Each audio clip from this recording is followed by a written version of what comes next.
This fucking poster. Hell yes. What the fuck? At no point. You might have to hand me a pillow at one Just point. scream To it, fucking, no, to punch it. Because I'm. Okay.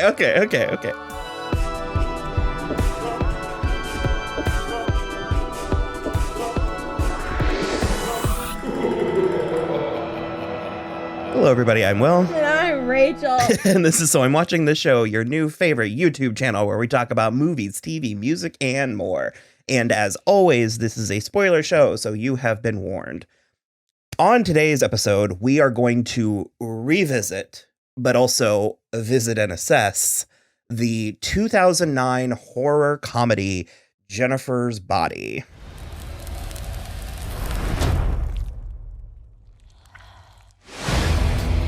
Chip is looking really cute to me lately. How is he tasting these days? You are never a good friend. You could have anybody that you want. Why Chip? You're killing people. No, I'm killing boys. Are you scared? Thought you only murdered boys. I go both ways. I will finish you if I have to. Okay. You can barely finish gym class. It's such a fucking bop, though, and I'm. Okay. All right. Reel it in. So this is my second foray about the movie for the show. Kristen and I covered it back in 2018. It was one of our first or earlier shows, and it's sandwiched in, I think, with the Tully review. So if you want to hear Kristen and I talk about it, I will probably say almost the exact same things. I didn't listen to it. I just am consistent that way. So we'll try and link to it if we can or something. I don't know. But around that time, the movie became famous. It had sort of a renaissance. The Me Too movement, Yes. the Time's Up. And it was bubbling under before then. People were starting to be like, oh, wait a minute, this movie might be awesome. And then since then, there's been like a slew of essays and interviews and stuff. And so it's definitely a cult classic now. I say it's even moving. It's moving into mainstream cult classic. And it's regarded as one of the movies that was one of those movies that was completely misunderstood at its time and found. You're so loud. Sorry. I'm so mad. Keep going. So for context, I will say I saw this in the theaters with Kristen and our friend Rhiannon in 2009, and I actually was very unsure of what I thought about it. Well, I kind of didn't. Could 100% understand that. I kind of didn't like it because I felt like it was not what had been promised to me. You don't say. And it made me think in ways I wasn't prepped for. And it was really kind of at a turning point for me in like what I sought out in my media. And I just remember feeling very conflicted. Like, I remember the scene where Needy is having sex with her boyfriend, and I was kind of like, she shouldn't be sleeping with her boyfriend. She's the virgin. Like, I remember being very put out by it not following so many of the conventions I was expecting and anticipating. I maintain this to this point, although I will say that it's one of the movies that grows I enjoy it more each viewing. I can't wait to watch this the second time. This is the funniest and most effective I found the horror. But I do remember that my first viewing, I did think that it's sort of the humor and horror didn't land. They didn't merge. I remember thinking it didn't find the proper balance between the two. Oh, okay. But now you found like the proper. I think now okay. I think it's great now, and I think part of that is sort of. Part of that comes with the knowing it for so long and falling in love with it for what it is versus what I wanted it to be. But I thought it was a little like, I didn't think it was quite scary enough, and I didn't think it was quite funny enough, and both. So regardless, but no, I do just love this movie now. And so to get to the main event, You had not seen it No. before. This No. was your first viewing. Yes. Did you didn't know a lot about it. I mean, you'd watched a couple of videos, but So no, I've literally watched one video. I'm going to shout out The Take. They do a fantastic job of really kind of like doing a deep dive into a lot of media, especially pop culture and like the tropes therein. But I knew your version of it, so I understood it through like your eyes, and then what the media, like the marketing, told me. Outside of that, I really didn't know anything about it. well, you literally said that like you remembered two things from the movie, and it was them kissing and her saying, "I go both ways." Absolutely, yes. It was just what was fed to me was that it was Megan Fox looking hot as shit, and then Amanda Seyfried, or Seyfried, however you want to say it, looking doe-eyed, and then like some like scary things happening with boys, and like, I don't know, Diablo Cody, like smart words, whatever. And it just didn't ping like any of my boxes. But I really enjoyed Juno. So if anything, like that was part of it. But I was just like, I just don't want to watch a bunch of dudes put a bunch of hot girls on the screen and make them kiss. You know what I mean? And I'm so fucking mad. I could do laps around this room. You're so worked up. I've rarely seen you like that. So what did you think? It's so good, and it's not for boys. It's not for boys. It is for me. It is for me and for him. I said to you when we were watching it, I'm so mad that I waited so long to fucking watch this movie, and it's because of what the patriarchy told me what it was, and it was nothing of the sort. It is literally the major girl friendship that I had in high school. That's what it was, and it was just literally wig was gone. Wig was gone. I mean, none of this has come out yet, but so we've been watching a lot of Hill House, so we've been pinging a lot of my traumas. So it was kind of like ow. Oh, why? Ew! And it just come flooding back up. It's about female friendship. Yes, and in particular, I mean, one of the earliest lines of the movie is "The sandbox love never dies." No! And like I said, it's the kind of movie that I've gotten more from it each time that I've watched it. Yeah. Because I'm going to ask a loaded question right out of the gate here, but are they friends? Do they like each other? Oh, yeah. I think so too. I think that it only matters because they do. Every single, and I can't speak for people who consider themselves non-binary or gay or anything like that. I can only speak from like my experience. But there are typical like girl. Yes, there are a couple. I don't know. I can speak for myself for two significant relationships growing up where I couldn't tell if they were my best friend, if I hated them, or if I was in love with them. Like it was all very confusing, but I'm weirdly grateful for them at the same time. But like, I really, the fact that they call themselves like Monostat and Vagisil.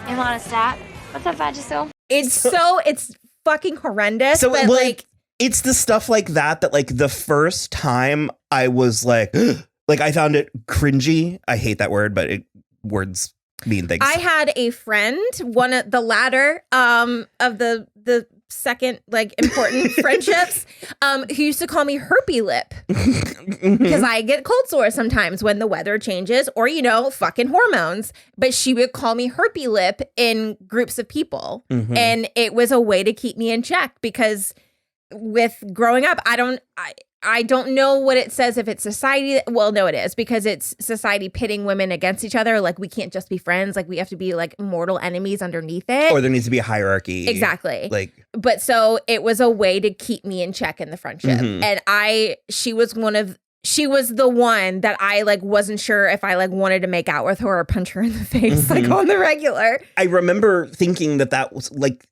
I said, it was like embarrassing or cringy or whatever. And now I mostly just find it hilarious. This movie takes big swings. The screenplay, screenplay takes big swings. Even most of which land, especially given the talent and the charisma of the actors, the actresses. And also, in 2021, there's just something sort of delightful having these words that are so feminized and so weaponized femininity, like tampon, Vagisil, like, and to have them so casually throwing it around, I kind of find it delightful. I'm so sorry, Megan Fox. They did you fucking dirty. I'm so sorry. It's so bad. Like the stories. I'm so sorry.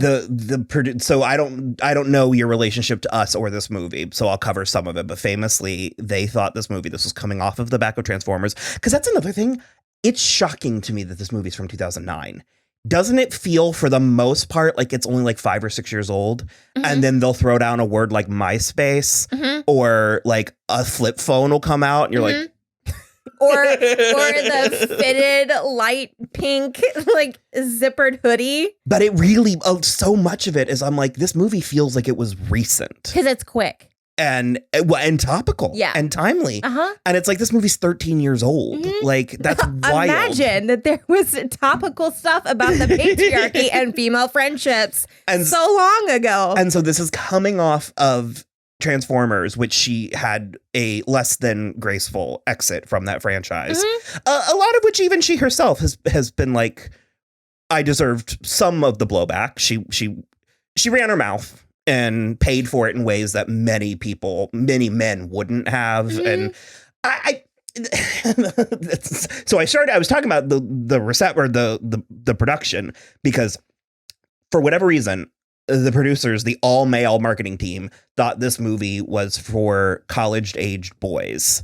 I said the entire time, sorry to cut you off, but the entire time I was like, can you imagine being someone on that marketing team? And I went to school I have a degree in mass communications with a focus in public relations, and I took a fuck ton of marketing classes. I do whatever.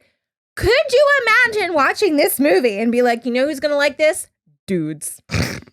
Because the opposite, they hated it. And like, there's a Family Guy joke where Brian's trying to watch Jennifer's Body. He like just put it on and Stewie is like, something's going on. And he's like, come on, let's go. And sorry, I know. I'm he's like, come on, we got to get going. And Brian's like, but I just started it. And he was like, Brian, there's no nudity in that movie. Take me to the hospital. What, so it's rated R for curses? God, this country. And it's like, that's what so many. Wait a minute. This movie is rated R? Yeah. The violence and the language and yeah. What violence and what language? I mean, she was eating out of, it's rated R. That part it is.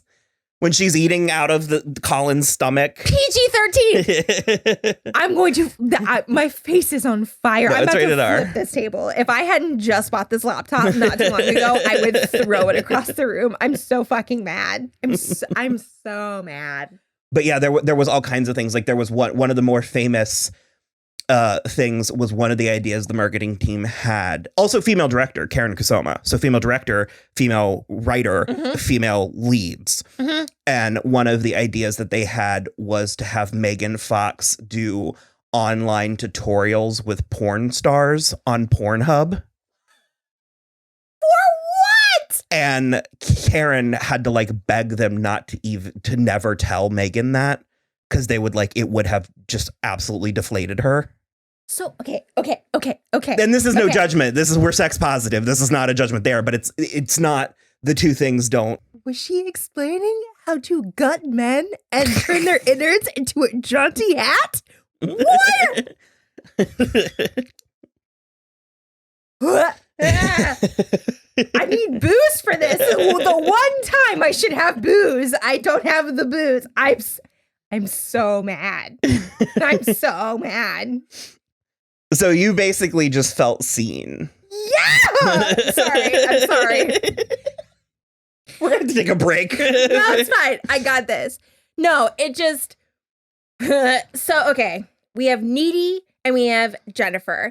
And Jennifer, she sorry. You can take a minute. I'm so fucking mad.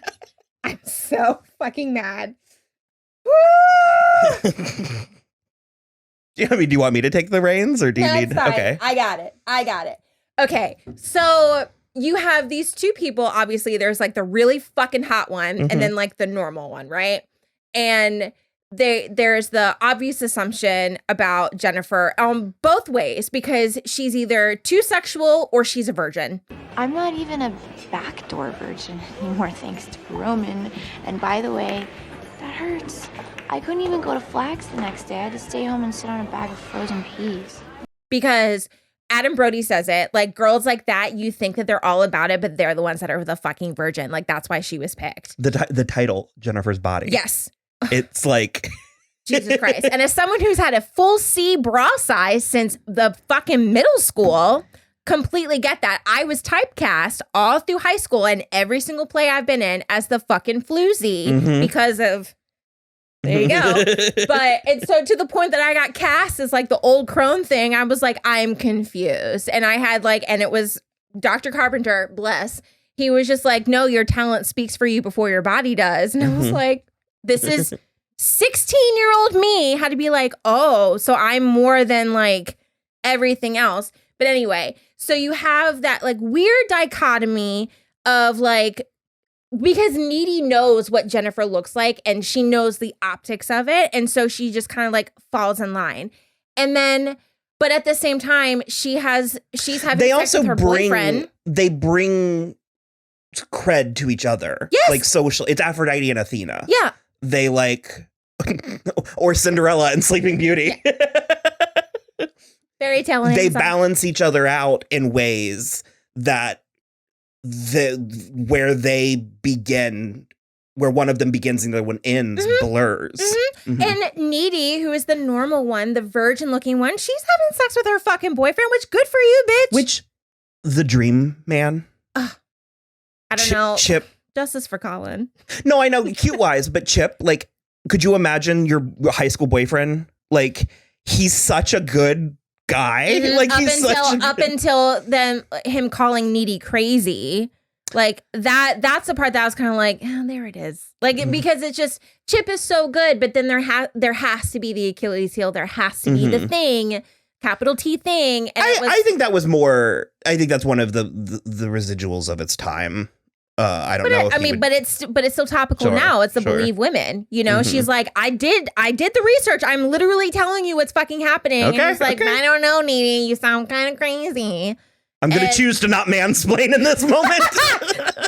But you know, but do I think that he deserved to be eaten? No. But he was going to regardless. They have such good boundaries. They have such like, and again, like looking at it now, very sex positive in a way 100%. That I was judging it when I was 24. You know what I mean? The fact that he stopped and he was like, am I hurting you? Am I doing something to you? Am I too big? And it's like hilarious, but it's also like, you, as that sex scene was happening, you and Kristen were like so real. Like, and to touch back on the Jennifer's Body of it all, it's like there's the scene at the end when Needy kills Jennifer, like stabs her, and Jennifer goes, my tit, and Needy goes, your heart. And it's like, when I watched that the first time, I was like, this is so embarrassing. Like, that was so like cringy. And watching it now, I'm like, because at that point, Jennifer has bought into the hype that she is the body. Like Jennifer, like it's like she doesn't even realize she was dealt a death knell. Well, and because it's like she's more focused on the sexualization first. Well, and for me, the major death that happens in that scene is when the BFF necklace is ripped off her neck. Only then can Needy kill her. Yeah. She couldn't kill her when she had the necklace on. But then also, too, I think Jennifer truly feels that she knows what's coming and she knows that she's actually dead because she does not have that connection to Needy anymore. Because she needs that connection to Needy. We also don't see Jennifer's mother until that point. Yeah. So that part's awful. Once we've defeated the whore, the evil villain, then we remember she's a teenage person. Girl. Yep, she's a child. But I was going to comment on Megan, and it's like Megan herself has had a bit of a renaissance, and I love her. I think she's really great. I think she's actually really good. I think she is fantastic in this movie. She does a lot of things. She has a lot of tics and again, sells a lot of very clunky dialogue. But something that's always kind of annoyed me, and I've only realized it recently, and I've mentioned it several times recently, but it's like, yes, she is very good.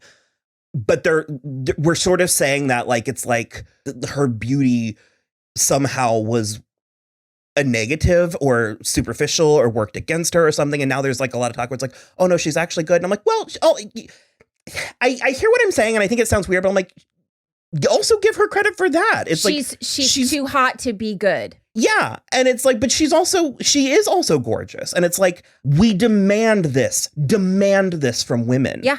And then someone is able to give it to us. Mm-hmm. And we're like, who does she think she is? Yep. What, suddenly this makes you valuable? This makes you worthy? It's like, she gets no credit for achieving a near unattainable beauty standard. Mm-hmm. That shot of her in Transformers when she opens the hood of the car, comical.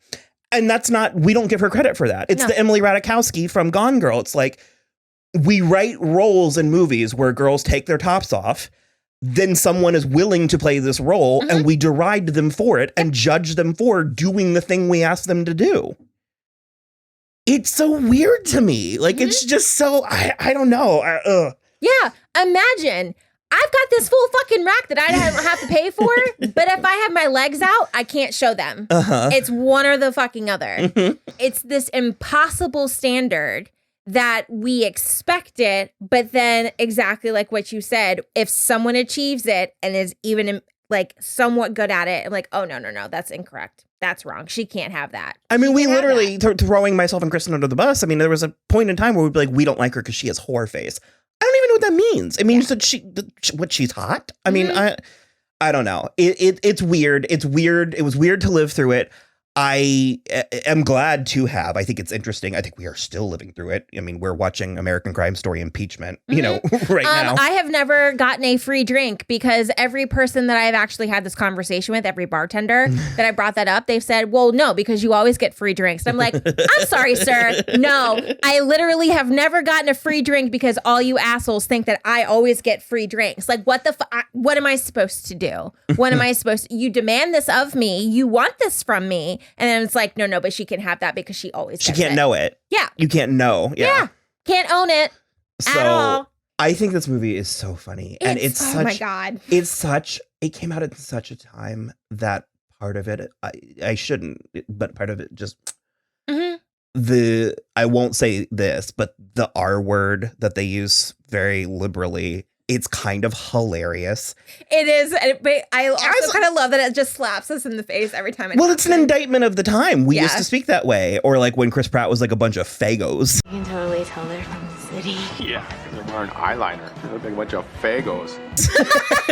And like, there's just so many things. There's just several things in this movie that watching it, like, again, it does not feel like that much time passed, but it happens. And we were all like, whoa. And the 9/11 shooters and her walking across the entire bar with two of them and looking down and just her delivery of Tower 1 isn't full enough. She has so many weird little God's work, Mom. I don't know. And I think you can tell that they really liked each other. And or they're good actresses, because I love watching. You touched on it and I wanted to come back to it, but it's the whole not sure whether you're in love with them. And there's early on in the movie, I don't know that I ever really noticed it, took note of it before, but they show Needy watching Jennifer watching the band, and Needy is full blown heart-eyed emoji. Yeah, and then she kind of realizes it's because in her head she's going, she's so pretty, but she doesn't know if it's she's so pretty or she's so pretty. They're even holding hands, and then she unclasps her hands, because also that moment Jennifer's preoccupied with a boy.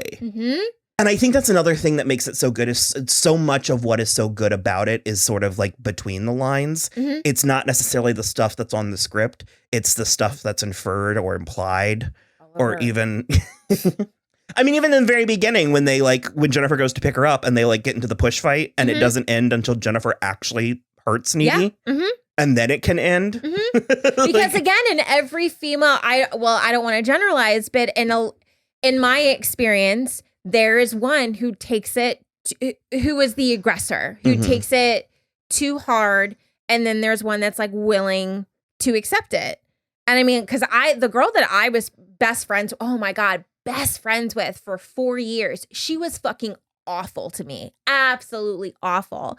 But it's like, this is just what you do. This is what girls do. And like, it's a dog. Boys will be boys. There's a counter part to that. And this is why we are made of nails. It's like, we get it on both goddamn sides on every side, but it just, I'm so blown away because I have never seen that. I don't think I was genuinely expecting for you to be like, that was good. No. And I was really thinking I was gonna have to be like, you need to watch it again though. Like, I'm it was like there. A revelation for you. No, I don't think I've ever seen a movie that truly and fully depicts young female friendships.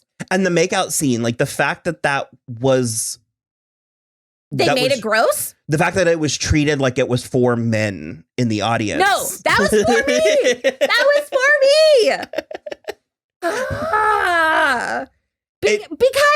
Because again, they were basically playing chicken. Yes. Yes.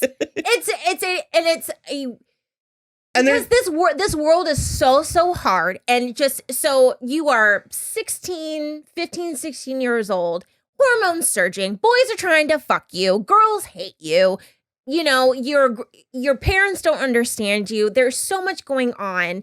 And so it's like you have this level of intimacy with your girlfriends where it's like you kind of have to find your level of power, and you both kind of like weirdly understand it without talking about it, that you guys have to push each other to figure out what the dynamic is. And some of it comes to like you kiss each other. Well, I was going to say, and you throw in the spectrum of sexuality. Yes, absolutely. On the Kinsey scale, unfortunately, I slam really far into the hetero side. Okay. Yeah. And it's not for lack of trying. But it's like, you do, because it's just I'll let you do stuff to me. If it helps you, I would let you do stuff to me. Yes. No one else in this world understands what you're going through at that age quite like your best friend, like your closest best girlfriend. And there's a level of intimacy and hurt and confusion. And so that's a weird safe space that's also wildly toxic that you can kind of do the push-pull with. And I just, Diablo Cody. You learn what too far is by going there sometimes.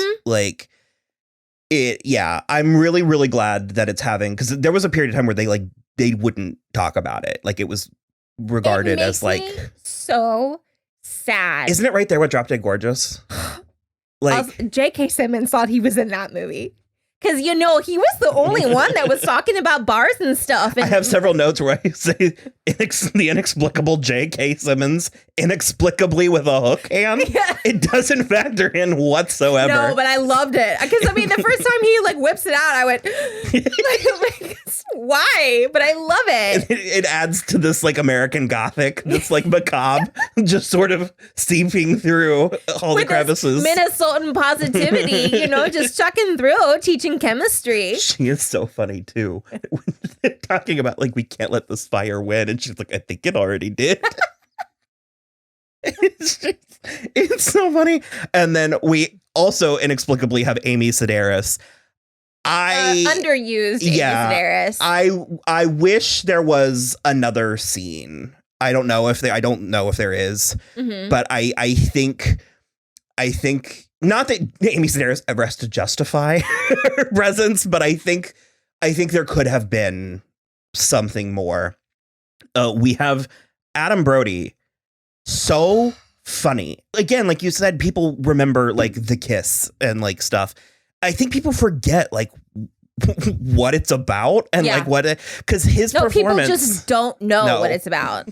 His performance is so funny, and so he's just this and embodies the quintessential pop punk, like Panic at the Disco, Skeezy, Fall Out Boy. Like when he hands her the whiskey and like tips it up to drink into her mouth. I would love to say that if I were in her situation that I'd be like, no, stop. Like I would be needy. No, I would have been in that conversion van. I think I would have.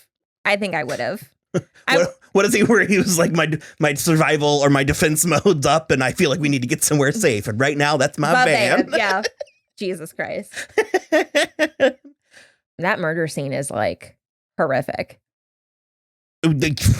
Because the sacrifice scene.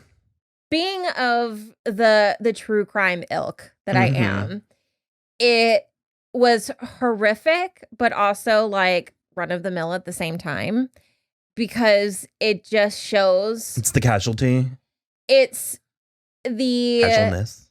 Yes, of the violence against women. Because the fact that he literally went to go bring it down. So Jennifer is prepared at that point. Because you do kind of have to prepare. So her body is now tense. And he wipes it away. And then decides to start singing 8675309 with his bandmates. And it's the jovial attitude of it that they're having fun terrorizing this young girl and knowing that what they're going to do to her and filling her with this sense of hope that maybe she has gotten through to them by telling her name, because they tell you as a woman, if you are being attacked, if you humanize yourself to your attacker, there is a chance that they will not go through with it, because if they see you as a human and not an object. So it's like in that moment of fear, maybe have the presence of mind to be like, no, my name's Rachel and I'm 35 years old and I have a dad and a stepmom and 2 younger brothers and my best friends are Will, Kristen, and Lindsay and Melissa. And I do this job and whatever. That like maybe, I don't know, maybe they'll be like, you know what? This was a bad idea. I'm going to put this away and I'm going to untie you. But really, it's just the flippancy of it all. And that we throw women away because they are just objects. I mean, hello, the name, the title in and of itself. But it was horrendous. She like weirdly showed that to her son, that scene, because she thought he would like it. Because it's like, oh, mommy's getting killed. Like a funny, like. Oh, no. He didn't. He was very upset. And she was kind of like, whoops. Well, whoops, but also kind of like, good job, me, for like making my son be like, this is really sad that a woman is being stabbed to death, you know? Because I would be more afraid of the optics of like, if I showed it to my son, like, look, sweet pea, mommy's getting murdered. And he was like, oh. That's what she thought he would find it funny. And he like, he did not find it funny. 0 out of 10. I hate it here. I do. I also really love the handful of times that there's like a weird, and this is, I think, what I mean when I was talking about the balance between comedy and horror, is there's a handful of places where I wish it went a little bit more, like the Amy Sedaris, or like the scene where she's approaching the one football player and she's like far, far away from here. That was so scary. And then she comes into screen this way.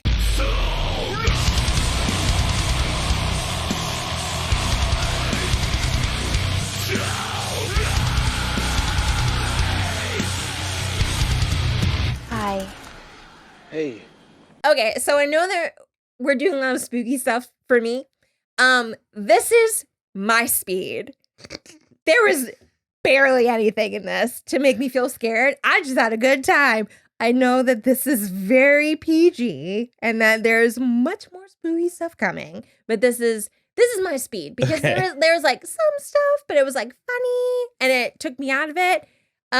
Because I don't think that there was any really a point that I felt scared, unnerved, yes, but not necessarily scared.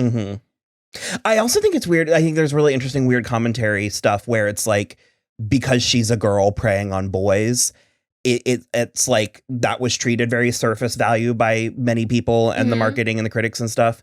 But it's like a commentary, because it's like no girl in a horror film would ever have done what Colin did. Like go further and further into the house. But the thing is, he doesn't see himself as the victim No. or her as a predator Mhm. because society. Mm-hmm. But it's like if that were flipped, Mm-hmm. a girl would have barely gotten into down that street. Well, I will. You know what I mean? I think Yep. I think it's very interesting. Yep. And I don't know exactly how I don't know that I necessarily want to like call myself out or anything like that. But I found myself that for all of Jennifer's victims, I found myself going, oh, poor Colin. Mhm. Oh, poor Jonas. Whereas I feel like in other horror films, say that Colin was a woman, everyone Tara would be Reid, like, an urban legend. yeah, you're so fucking stupid. Look at this dumb bitch. Blah, blah, blah. She's so stupid. She's so stupid. And I noticed myself doing it. And then I was like, oh no, it's me being empathetic. And it's like, no, this is Socialized. conditioning. Yeah. This is conditioning. And so to blame women for their own. yeah, and at no point was I mad at Jennifer, but I also find it interesting that for Jennifer to commit these crimes, she had to be a demon. She couldn't just be a really pissed off fucking lady. You know what I mean? Where, you know, Michael Myers is a sociopath. I mean, there's some magic to it because how many times has that motherfucker died? It depends on which Yeah. timeline. But, you know, most of the time the men, they're sociopaths. Like there's just something a little, Mhm. where she had to die, become a creature. So she is, you know, she is presenting. succubus. Yeah, she is not of herself. And that's the only way that a woman could commit such crimes. That's another thing that I love about it is I love not unlike Midnight Mass, which we just watched and covered, but I love that she's sort of coy with herself about her situation. Mm-hmm. And the places where she is and isn't, because there's a scene where she literally tells Needy, I'm a god. Yes. And Needy's just like, okay. And like, and there's a handful of times where it's like there's a handful of times where she's just like outright like. But who among us has not been like, open the door for a night out and be like, I am a fucking god. You know what I mean? And it's just like, this bitch. Or, you know what I mean? I remembered one of the things I was going to say was when we were talking about Chip, how good of a line was the I already died before and you then got. I woke up when I heard you calling. I think I already died before you got here, but I woke up when I heard your voice. I don't want to feel sad for these men, but Chip. But then that's the whole thing because we personalize these men. We see Colin's mom. We see Chip's mom and his sister. We don't usually get that for these women. You just have these faceless figures in the back of their fucking burial. I'm so mad. That's the picture, Will. Just make it like this. Oh, it's so good. It's so good. I can't wait to watch this again. Did we talk about Through the Trees? No. It's so good. It's a fucking bomb. I mean, they play it like 93 times in the movie, but so you really get a chance for it. But even the like low shoulder, it's like it all just feels right. It's like at one point I like looked out the corner of my eye because I saw something shiny happen, and I look over and you just got the bread knife and the fork just vibing. I'm still here, breathing now. Oh man, I am thrilled that it's getting this moment, and I am thrilled that it's getting sort of this like resurgence and we just need I desperately want for them like a Rocky Horror thing, except I don't want it at midnight. I want it at a sensible time. I want them to do I want the commentary DVDs. I want them to do speaking tours at college campuses. I want everything because this needs a reckoning. It's absolutely getting it. It's the kind of thing that there's no reality where this needs or warrants a sequel, but I wish that these women would work together again. Is it just the three of them going at the camera? Four. Karen. Oh, sorry, Karen. Yeah. Four of you just sitting at the camera for an hour and a half, just flicking it off. But Jesus. Well, I think that that's a good place to stop for now. I have a feeling that, like I said, if you want to hear me and Kristen talk about it, you can check out the audio link on our website, soimwatching.com. I have a feeling that you're going to stew for a while. I'm supposed to go to sleep now? This went better than I thought. I was prepared for you to be like, it was all right. Like, but it also, here's another thing though. The fact that you're having this strong of a reaction shows how rare this is. Why did How little you actually get, like, made for you, and certainly of a certain caliber, like a certain. Tell me, why did you think I was going to have the reaction that you thought I was going to have? Oh, I don't know. I mean, we're constantly showing you things that we love, and like I said, for me, I think because it took me a minute to warm up to it, I was thinking that you were going to need to get used to it first, and then like it. Okay, so it was just looking through it through like your looking to it through your lens. Yeah. Okay. And it just goes to show again that even me as the young gay man, it's like it spoke differently to you, and I just knew that this dynamic was. Hashtag relatable. And she just like there's so many iconic shots in the movie of her looking so pretty in different ways. Like when she's like Jennifer, when she's with the flag, twirling the flag at the beginning and does the it's like she's sweet looking and again even the when she is so completely just drained when Colin asks her out, but she's still going through the motion. I don't know. To piss off Needy. Absolutely. Well, and then when she's at her vanity and before the dance and she puts on her foundation with her hands, which as a makeup artist makes me can't do it. But because I said that and Kristen was like, well, no, I find that like so poignant. And it's no, I totally get it when you just feel so shit.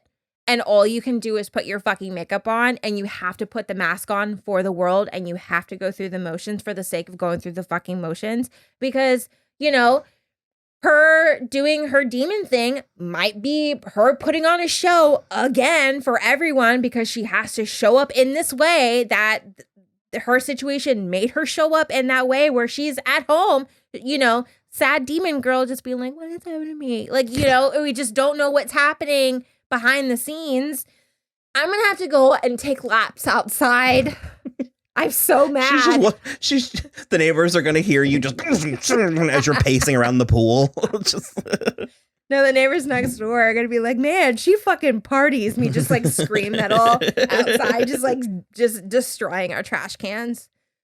Watch this movie. Watch it. Talk about it. Show the men in your life.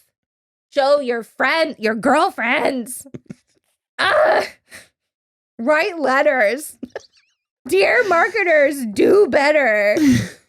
Love me. Diablo kept one of the like cards when they do the test screenings. And one of them just said needs more boobs. And it was spelled BEWBS.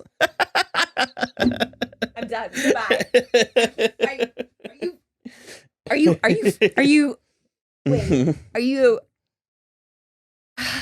0 out of 10? I fucking hate it here.